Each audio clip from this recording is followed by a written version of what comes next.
from olden times, the third Sunday of Advent has been given a special name by the Church. It has been called Gaudete, a Latin name which means rejoice, be happy. And the tradition wanted this to be so because in the previous Sundays, the 2 Sundays that we have already celebrated, there was a tone of sadness, even mixed with a subtle line of hope. But mainly it was sad because we still are waiting and searching for Jesus to come. This third Sunday is full of hope, full of joy, full of gladness, to fill our hearts and prepare us for the moment most important that we will be celebrating at the birth of Christ. The appeal of the Church today is to distinguish clearly and honestly between happiness or pleasure, more than happiness, pleasure and joy. They are not the same things. Pleasure and joy. And it's good for us to make this clear distinction, the difference that there is between pleasure and joy. Pleasure is something that you can have anytime you want for a brief period of time. If you have money, if you know how to live, you can have pleasure. You can have pleasure if you win the Super 5. You can have pleasure if you want to buy a car, and you buy a car, you have the money to buy a new car, a new TV set, a new gadget, a new iPhone, or whatever. These are moments of pleasure that give us pleasure. A good bottle of wine that you open, or whiskey, you enjoy each moment of it. Yes, but that is short time. It will pass. When it's finished, when you are bored with it, it will go away. The joy that we are talking about today is something more fundamental in our lives. It's the joy of knowing God, of accepting God in your life, of knowing that God is in you, that God loves you, that God is with you. And that God is part and parcel, full part and parcel of your whole life. And that without Him, you cannot live. We are especially blessed here, having the Millennium Chapel and going into the Millennium Chapel. There is that quote from the Confessions of St. Augustine. Lord, you have created us for you, and our heart is restless until it rests in you. That gives us the meaning of the true joy that we need to have. Because that joy, even in sadness, even in pain, even in problems, is there. It remains there. I can never forget, for example, the deathbed of my sister when she was dying with a smile. Because she had hope, she had love, she had faith in the embrace of God that is waiting for her. She was dying with cancer. She was in pain, and yet she was smiling, truly smiling. These moments will ever remain with us when we encounter them, or when we ourselves experience this joy.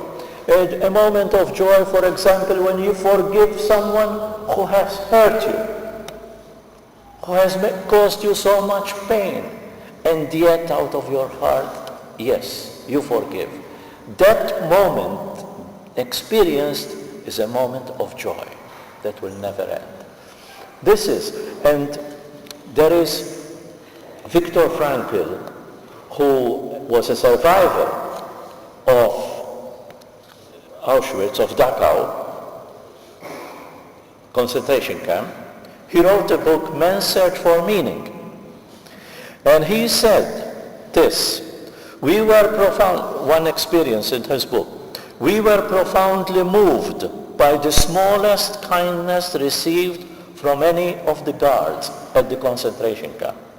I remember how one day a fireman secretly gave me a piece of bread which I knew he must have saved from his breakfast ration.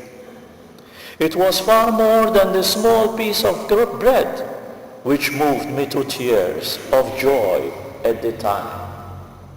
It was the something which the man also gave me, the word and look which accompanied the gift.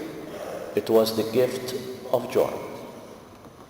This is when we do an act of love, an act of compassion, an act of forgiveness. These are gifts of joy that we give to each other. But why do we give them? Because we experience the presence of Christ in our lives. First, we have to know and understand whether Christ is in us, whether these festivities of Christmas that we will be soon celebrating, the socials, the parties, the gifts that we give to each other, the dinners that we organize for the families, they are good things to have and to do, and we should continue doing them because they bring us together. But they will pass, they will end. The gifts you throw away and you are bored with them. They are pleasures of life that we need to do them.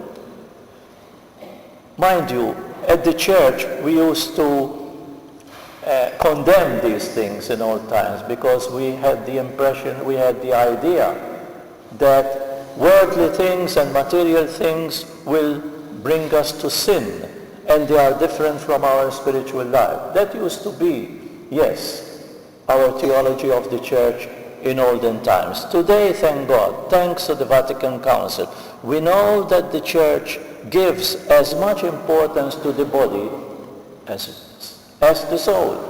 Because God did not create only the soul, but he created a whole person of body and soul. So let the parties go, let the meals go, let the drinks of good wine and good company come, because that is part of our life. But we need to remember that those are pleasures that we enjoy, but they are not the joy, the true joy that Christ gives him. With the act of compassion, of love, of friendship, of forgiveness that we give to each other.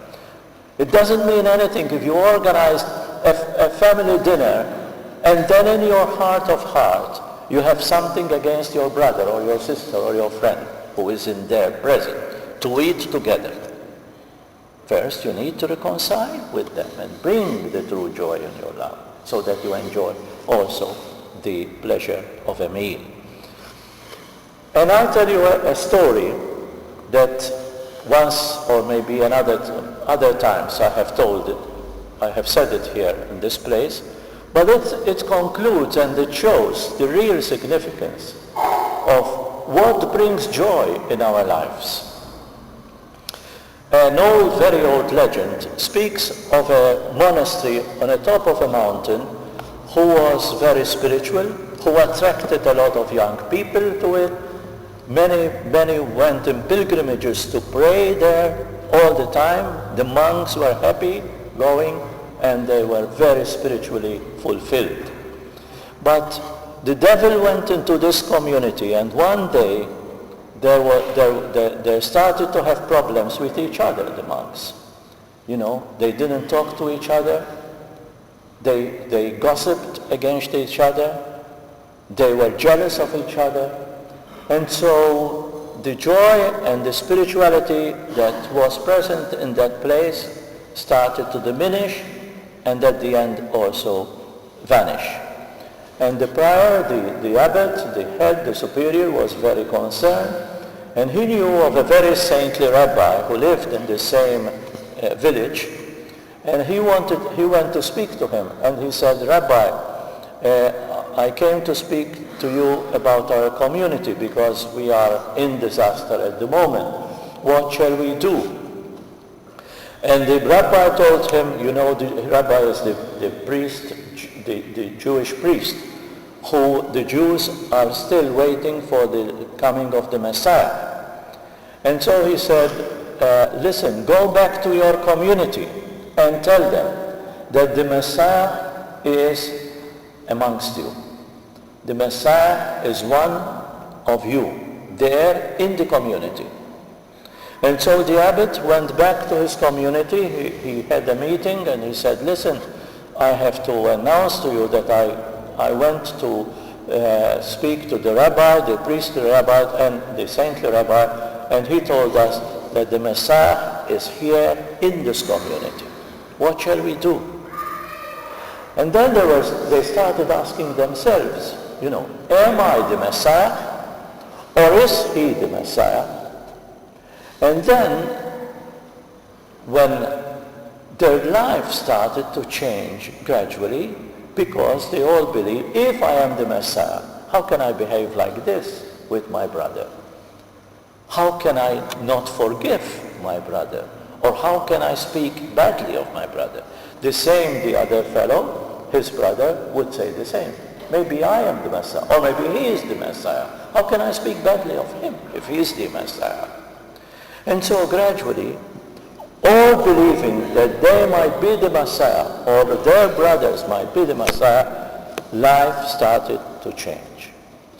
And they came back to find happiness and joy in their monastic life. I don't know if this legend, if this story is true or not. What is true is that the message is there. We all need to have Christ in our lives, and we all need to see Christ in the lives of others. By doing this, when we start living this, we will gradually change our lives and we will have joy. This true joy that no one will take away, and it will end, and it will never end until we have them really fully living in our lives. Let's all bring Christ in our lives. And so all the gifts that we give to each other, all the dinners, the whiskey and the wine, good wine that we drink during these festivities that are coming, will have full meaning because we have Christ in ourselves. Christ who took our body, who enjoyed life as much as we would like to enjoy it, but who was full of joy.